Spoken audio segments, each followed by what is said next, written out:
कर्जत तालुक्यातील भारतीय जनता पार्टी कर्जत ग्रामीण मंडळ अध्यक्ष दिनेश रसाळ यांच्या मार्गदर्शनाखाली आढावा बैठक.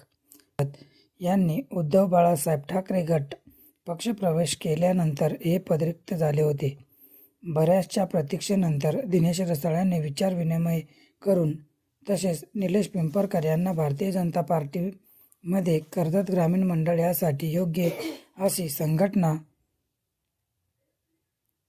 आणि दिलेले योगदान हे लक्षात घेता निलेश पिंपळकर यांनी भारतीय ग्रामीण मंडळ कर्जत सरचिटणीस पदावर नियुक्ती करण्यात आली.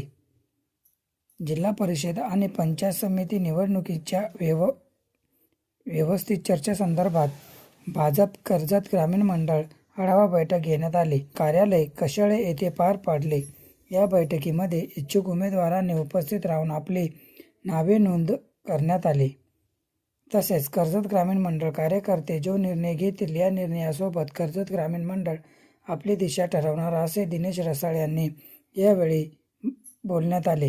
त्यानंतर सरचिटणीस पदाचा रिक्त असल्याने दिनेश रसाळ यांनी पिंपळकर यांनी कर्जत ग्रामीण मंडळ सरचिटणीसपदी नियुक्ती पत्र देण्यात आले.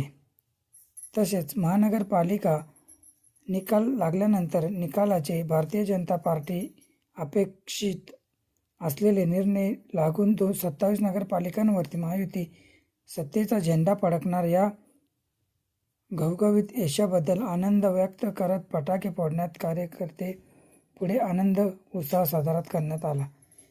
यावेळी कर्जत ग्रामीण अध्यक्ष दिनेश रसाळ, ग्रामीण मंडळ सरचिटणीस सचिन म्हसकर, जनार्दन म्हसकर, बाळा भोईर, काशीनाथ रसाळ, दीपक पालांडे, रमेश आहीर, भगवान डोंगरे इत्यादी कार्यकर्ते उपस्थित होते.